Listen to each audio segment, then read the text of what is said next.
Hi, my name's Emily Parker, 23 years old, and this story begins on the very night of my graduation, a moment that should have been the pinnacle of pride, but instead turned into a direct stab to the heart. Beneath the warm lights of the restaurant and half-hearted congratulations, my father laughed in front of the entire table and said, "Now you're old enough to start paying rent or move out."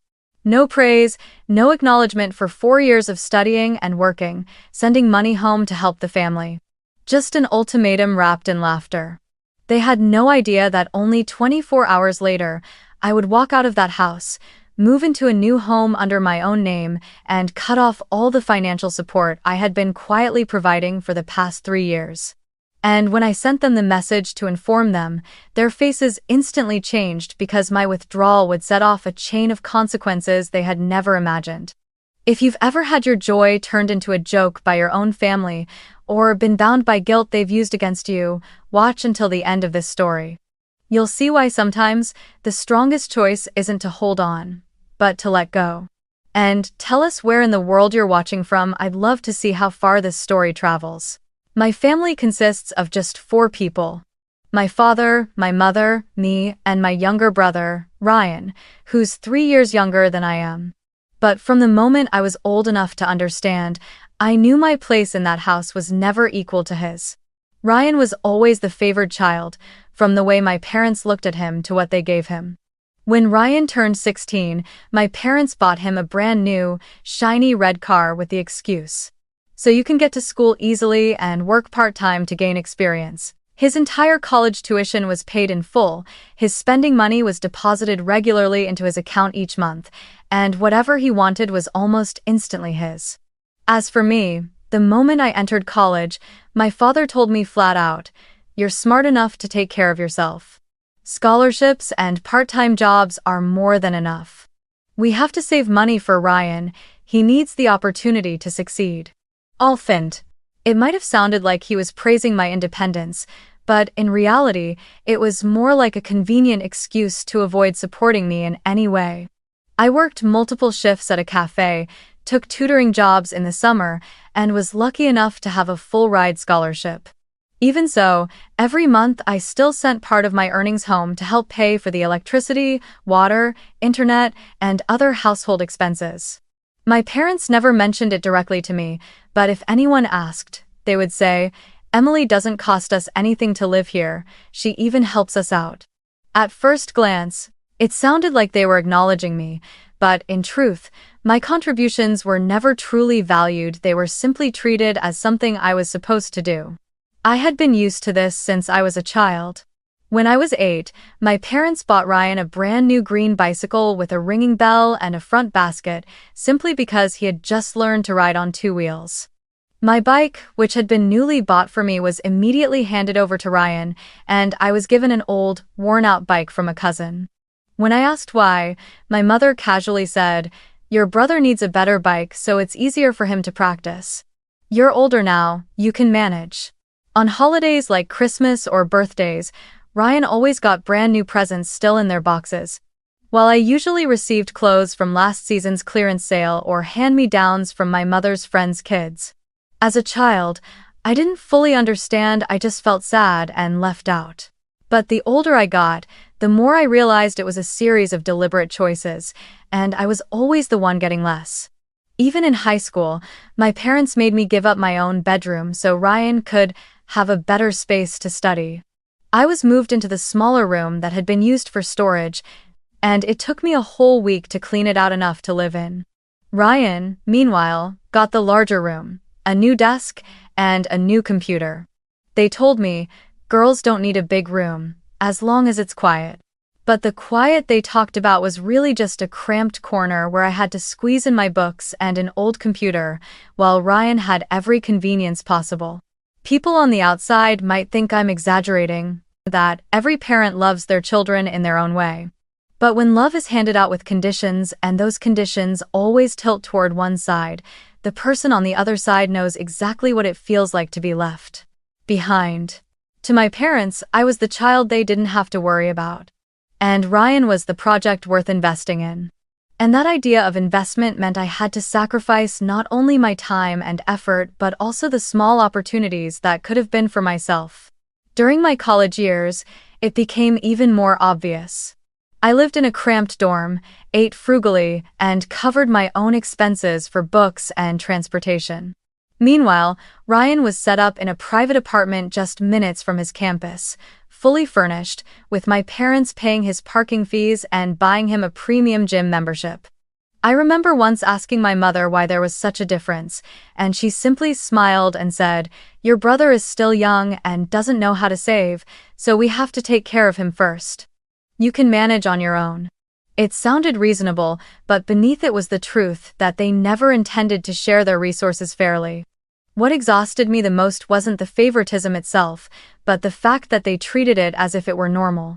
No one apologized, no one explained, no one even considered that I might be hurt.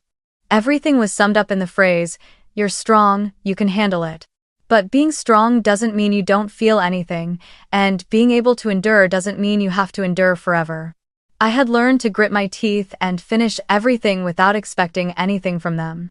Still, sending money home every month was something I kept doing because I thought, after all, this is still my family. I never expected that this small act of concession would convince them I would always remain in that position, the one who shoulders the burden without asking for anything in return. I think the audience will understand when I say that unfairness isn't just about who gets what, but about how people diminish your value and your effort.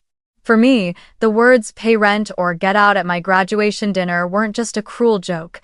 They were a mirror reflecting more than 20 years of being placed on the lower rung in my own home. And what they couldn't have imagined was that this time, I would not stay silent.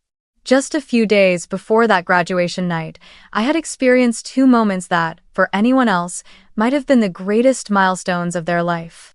That morning, I received an email from a major tech corporation informing me that I had been offered the position I had dreamed of for years, with a starting salary higher than anyone else in my graduating class.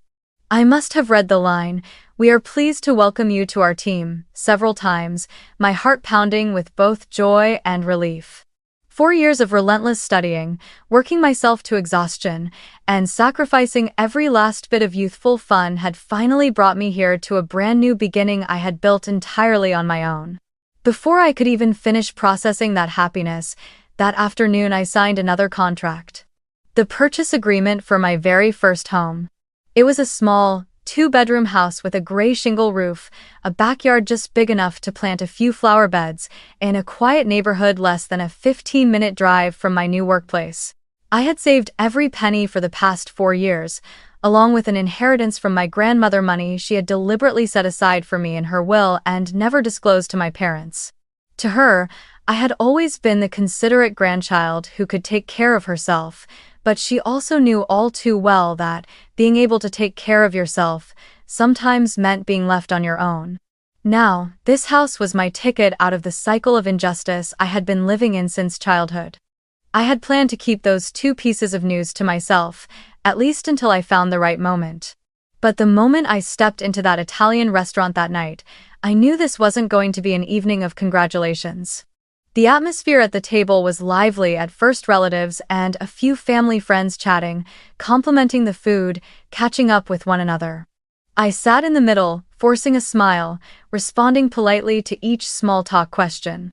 One of my aunts asked what I planned to do next, and I answered softly that I'd be starting a new job at a large company right here in the city, and that I was also looking for a place nearby to make commuting easier.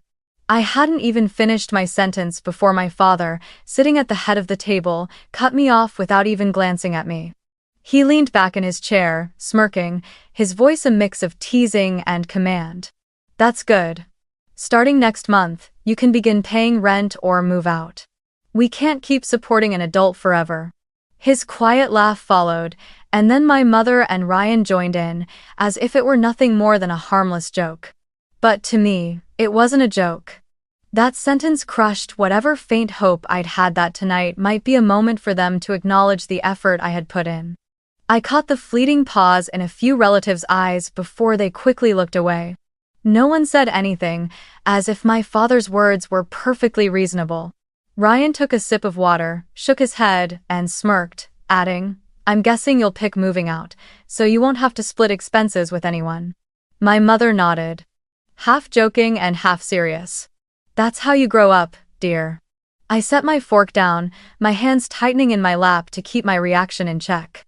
In my mind, memories of every time I had to give something up, every quiet transfer of money home, every opportunity I had to forego, all stacked on top of each other.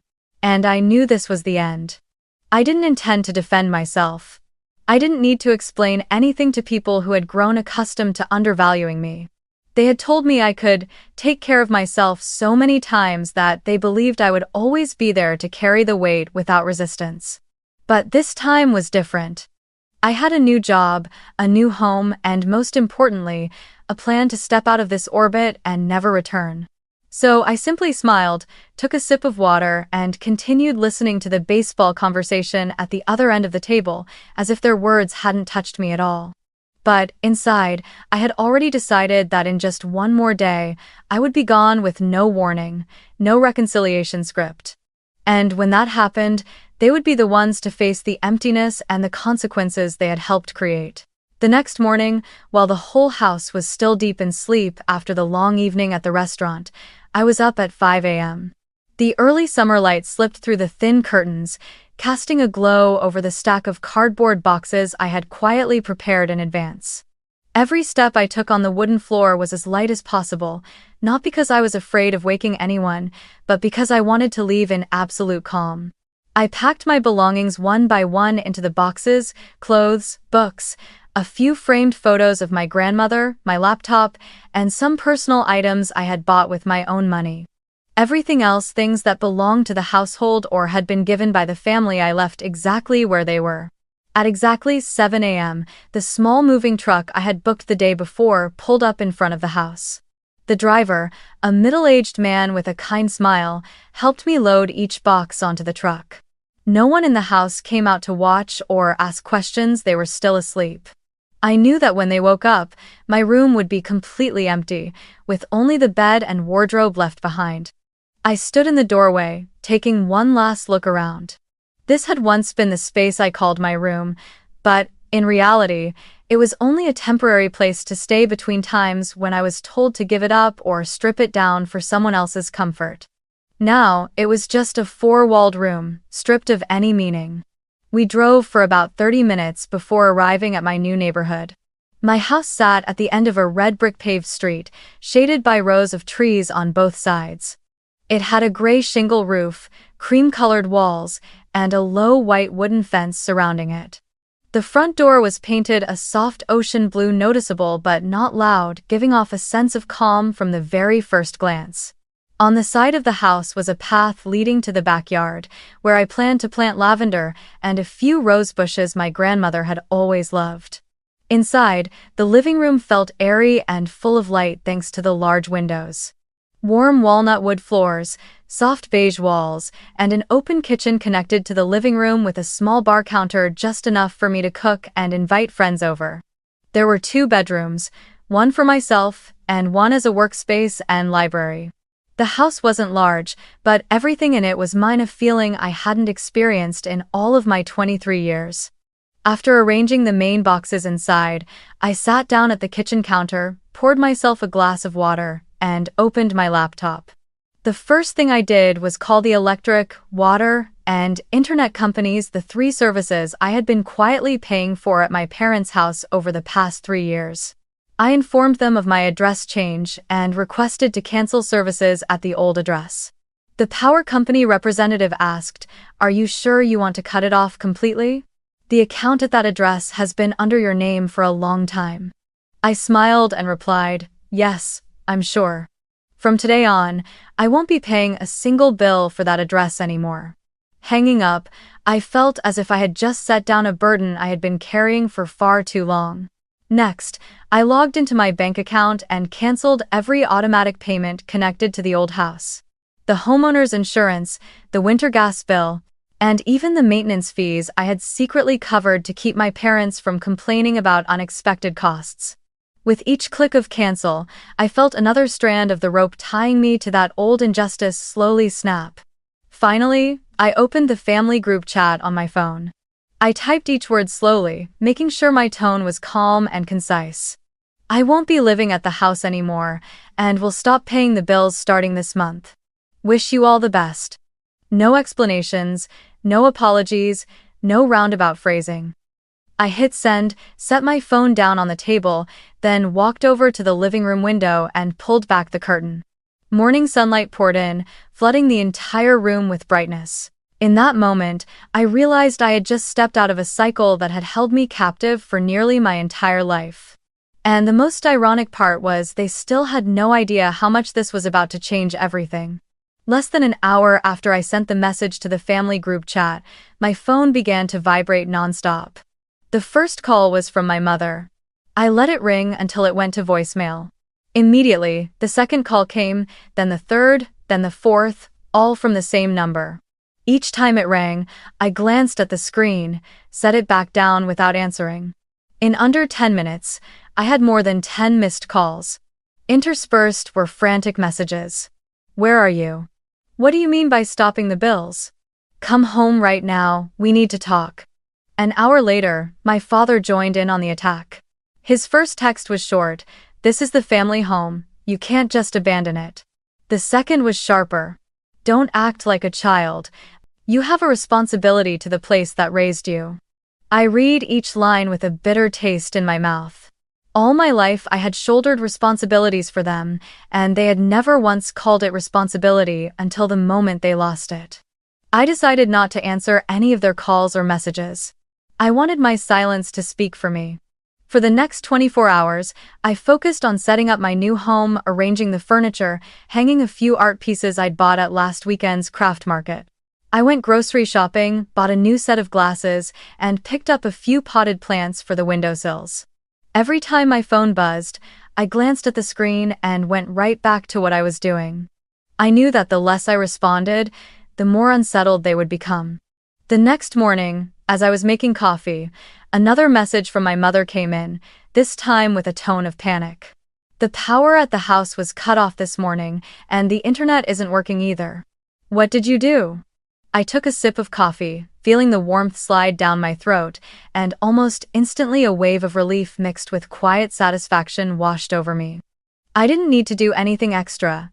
Everything had simply returned to where it belonged, to a place where I was no longer the silent sponsor for a family that had always looked down on me. By noon, my father sent another message. "The power company says the account is in your name. You need to turn it back on immediately." I stared at those words and remembered all the times I had quietly paid the bills on time, so the house would never be without electricity or internet. Not once did they ask why the bills were always settled so quickly, or whose name the accounts were under. They simply assumed those services existed because that's just how it is. And now, with that normal suddenly gone, they were finally beginning to realize who they had been relying on for the past 3 years. That afternoon, a mutual family friend texted me. "Your parents just called to ask if they could use our internet for a while. Sounds like they're having some trouble." I smiled and didn't reply. I didn't take any joy in their struggles, but I no longer felt any obligation to rescue them from the consequences of how they had treated me. Late that night, I received one last message from my mother. "You have no idea how much trouble this is causing. If you don't turn the services back on, we will," and it stopped there, unfinished. Maybe she had intended to write something like, "never forgive you," or "cut you off," but those threats no longer carried any weight for me. I locked my phone, set it down, and went back to my dinner in my new kitchen, under the warm glow of the yellow light, a light I had created myself and would never let anyone extinguish. On Tuesday afternoon, just 2 days after the power and internet at the old house had been cut off, I was watering the lavender pots on my porch when a familiar SUV pulled up in front of the gate. The car door swung open, my father stepped out first, my mother following close behind, both their faces drawn with tension and fatigue. The moment I saw them, I could already guess why they were here. They must have asked the old neighbors or a relative I still kept in touch with. However, they had found me. Their appearance meant they were determined to track me down. They stood at the low white wooden fence, peering in as if trying to imagine what the inside looked like. I wiped my hands on the small towel hanging by the door, opened the gate, and invited them in, my voice calm, so calm it surprised even me. Inside, the house was neat and bright. Afternoon sunlight streamed through the large windows, spilling across the warm walnut floors. The scent of coffee from the machine in the kitchen still lingered in the air. My mother's eyes swept across the living room, taking in the beige sofa set, the oak bookshelves, and the few paintings on the walls. She let out a quiet sigh, as if trying to swallow some unspoken feeling. My father stood with his arms crossed, but his eyes couldn't hide the surprise at seeing how comfortably I was living. "Emily," my father began, his voice softer than usual. "About what happened on your graduation night. I was just joking. You know that, right?" Everyone was in a good mood. I didn't think you'd take it to heart. I looked him straight in the eye and said nothing. My mother quickly jumped in, her tone gentle. "Sweetheart, we're family. You shouldn't stay upset over just one comment. We can talk things through." I took a deep breath and gestured for them to sit down. "If you want to talk, then let's talk, but this time I'm going to say everything." I began listing things, one by one, clearly and without leaving out a single detail. I reminded them of the time I had to give up my own bedroom so Ryan could have a better space to study while I was moved into the storage room. The time when I first started college, juggling 3 part-time jobs to pay for books and food, while Ryan was set up in his own apartment with every expense covered. I spoke about all the years I sent money to help with the electric, water, and internet bills without ever hearing a single thank you, only being told, "You're strong, you can handle it." My mother shifted in her seat, trying to interrupt, but I held up my hand to signal I wasn't finished. I continued. "And then that night, right in the middle of my graduation dinner, a day that should have been a source of pride for our entire family, you said, 'Pay rent or move out in front of everyone.' That wasn't a joke, Mom and Dad. That was a mirror reflecting everything I've gone through in over 20 years of living in that house." I paused, looked at them, and gave a small smile. "Thank you for giving me the reason to finally start living my own life." The room fell silent. My father stared at the floor, his jaw tight. My mother pressed her lips together, her eyes darting as if searching for a reasonable response, but there wasn't one. Neither of them could deny what I had just said, nor could they turn back time to fix it. But I wasn't done. I stood, walked over to the bookshelf, and pulled a cream-colored envelope from the drawer. I set it on the table and slid it toward them. "Do you know what paid for this house?" They glanced at each other, but didn't answer. I opened the envelope, revealing a copy of my grandmother's will, clearly stating she had left her entire savings to me, not to be divided with anyone else. She knew exactly how I'd been living in that house. She wanted me to have a safe start, and she trusted me to protect it. That's why you never knew until today. My mother's face went pale, and my father sat frozen, his hand resting on the envelope without opening it. No one said another word. I slid the envelope back into the drawer where it belonged. "I think we've said enough for today. Thank you for stopping by." They left slowly, walking through the white gate without looking back. I stood on the porch, watching them go, feeling both lighter and heavier at the same time. It was the first time I had said everything out loud, and the first time I realized their silence no longer held any power over me. After that confrontation, my parents left my house with stiff expressions, without a single goodbye. But their silence that day wasn't like the sulky standoffs of the past. There was no sudden outburst, no barrage of accusations right away. It was a different kind of quiet, as if they were holding something back to unleash later. I didn't think much of it. In my mind, the conversation was over, and I had closed the book on a lifetime loop of unfairness. But just a week later, I realized that silence had only been a retreat time for them to prepare another blow. One Saturday morning, as I was making coffee, I got a message from a mutual family friend. "Emily, are you okay? I just overheard your mom talking to Mrs. Linda at the farmer's market. Not sure if I should believe it." I frowned slightly and replied, "What did she say?" A moment later, another message came in, short and sharp. that you stole money from the family, and that you kept an inheritance that was supposed to belong to Ryan. My stomach dropped, and I gripped my mug so tightly I nearly spilled the coffee. Before I could fully process it, that afternoon a relative from another state called to ask what was going on, because she'd heard my mother lament that I had abandoned the family in their time of need, forgotten the debt of being raised, and only thought about myself. My cousin went on to say my mother had described in detail how I had secretly taken the inheritance our grandmother had left for both of us, and used it all to buy a house, leaving Ryan with nothing. I sat there in my chair, listening as each word landed like a chunk of ice in my throat. Not only was it a lie, but they had turned the story into a perfectly crafted script in which I was the selfish, ungrateful villain. I began piecing together fragments from different sources.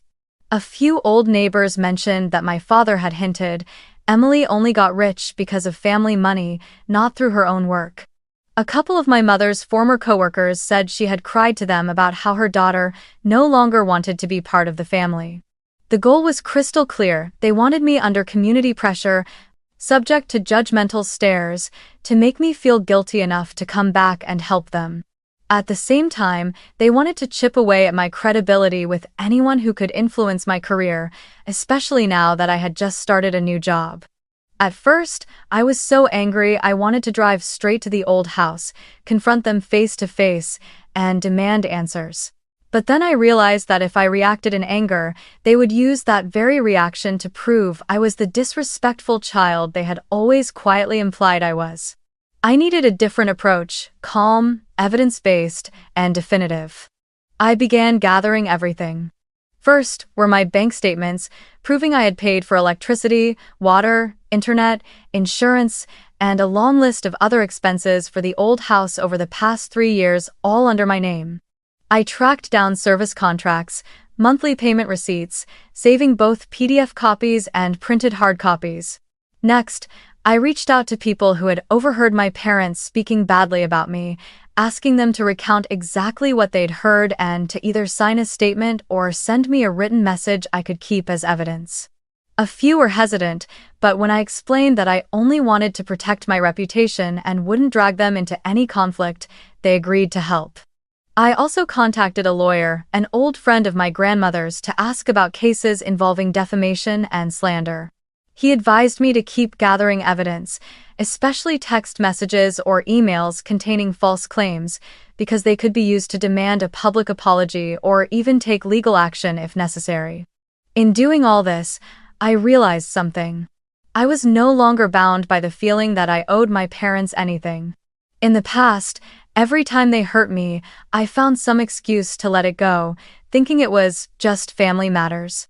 But when your family is willing to fabricate stories to destroy your reputation, you have to understand that the boundaries are gone and you have no obligation to keep silent. Step by step, I pieced together the full picture. A deliberate, fabricated narrative designed to create social pressure that would push me back into my old role of compliance. They thought I wouldn't dare fight back because, after all, we're blood. They were wrong. I organized every document into a black binder, labeling the front cover with a single word: truth. As I closed it, I knew it was time not just to defend myself, but to show them the cost of trying to drag me back into the cycle of injustice I had already broken free from. And this time, I would leave them no way out. The first thing I did was draft a long letter addressed to people with influence in the community, longtime neighbors, family friends, a few local business owners, and even some members of the neighborhood council. I began the letter with a note of thanks for their concern, then went straight to the point. I laid out, in clear terms, the false information my parents had been spreading, along with evidence for each claim.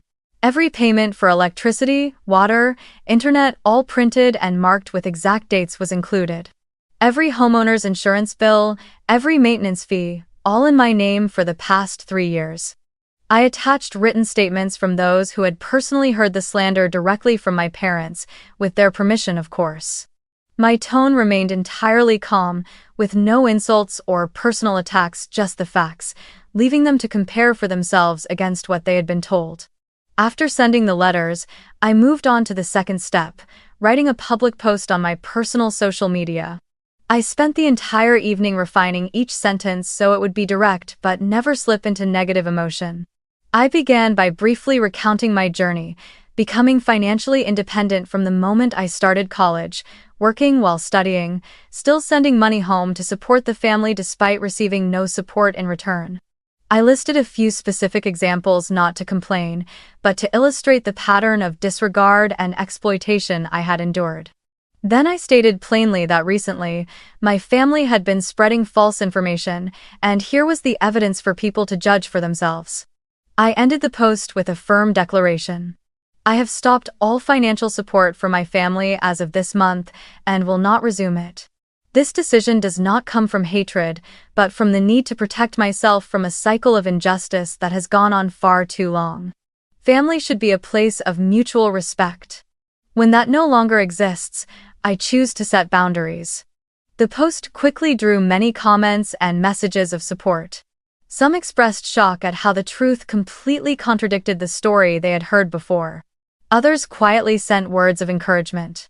I read them all, but I didn't get pulled into arguments. My only goal was for my message to be heard and understood. Next, I moved on to the financial retaliation, quiet but devastatingly effective. I went through every service still under my name that my old family was using. My father's car insurance, my mother's gym membership, the premium cable subscription, even the heating system maintenance plan I had signed up for so they wouldn't be left freezing in the winter, all of it was canceled in a single afternoon. I also contacted the bank to transfer ownership of a few small savings accounts and investments in my name, making sure they could not be accessed or used by anyone but me. Finally, I carried out the step that would sever all ties completely. I blocked my father, my mother, and Ryan's phone numbers. No texts, no calls, no open channel for them to slip through with half-hearted excuses or apologies. I sent a separate, brief message to a few relatives I still had good relationships with, informing them that I would no longer be attending any family events and asking them to respect this decision. Most responded with understanding, a few expressed regret, but still wished me happiness. When everything was done, I sat down at my desk and stared at my computer screen, feeling an odd mix of exhaustion and relief. I knew what I'd done would create a distance that could never be mended, but I also knew it was the only path to protecting myself. And most importantly, this time I was the one who decided where it ended, not anyone else. In the weeks after I struck back, things began to change not only in my own life, but also in the old house I had left behind. Messages and emails from people who used to be my parents' friends and neighbors came less frequently, but whenever they did, they carried the same theme. There's a lot of tension at your old place. One longtime neighbor told me that since I had made the truth public, many in the community had started keeping their distance from my parents. The lies they had spread had been dismantled with clear, undeniable evidence, leaving them little room to justify themselves. The polite nods in the grocery store had turned into cold glances, and the once lively chatter at the farmer's market had dwindled to a few brief, perfunctory exchanges. Financially, the impact was even heavier. My canceling every service in my name and cutting off all support meant the bills for electricity, water, internet, insurance, everything began piling up. My parents, so used to those expenses being quietly taken care of, without worry, now scrambled to figure things out. I heard that, to pay the electric bill before it was shut off completely, they had to borrow from a relative. Ryan, the younger brother who had always been endlessly indulged, was forced to drop out mid-semester and take a part-time job at an auto repair shop. This sparked a new wave of arguments. My father insisted my mother should persuade me to come back and help so Ryan could continue school, while my mother blamed my father for going too far during my graduation dinner and driving me to cut ties so decisively. These tensions quickly shattered the united family facade they had tried to maintain. Relatives who still spoke to me said dinners at the old house were now filled with either silence or arguments. The relationship between my parents and their remaining child had begun to crack as well, with Ryan feeling abandoned after growing used to constant favoritism. I didn't take pleasure in knowing they were struggling, but I also didn't feel guilty. Everyone was simply reaping what they had sown. As for me, life began to settle into a new rhythm. I started my job at the tech company, joining a team of energetic and professional colleagues. Within just a few months, I was entrusted with leading an important project, something I might not have felt confident enough to accept before, but now, freed from the constant drain of family conflict, I could give it my full attention. I attended workshops, connected with like-minded people, and quickly built a new professional network. Outside of work, I devoted more time to hobbies I had once neglected. On weekends, I planted more flowers in the backyard and learned to cook more complex Italian dishes from the cookbook my grandmother had left me.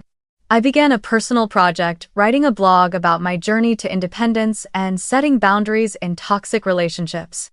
What started as a small personal outlet unexpectedly drew interest from strangers who had also experienced being exploited within their own families. They sent messages of gratitude, saying my story had given them courage. Life in my new home brought me a feeling I hadn't known in all of my 23 years, the freedom of being unbound.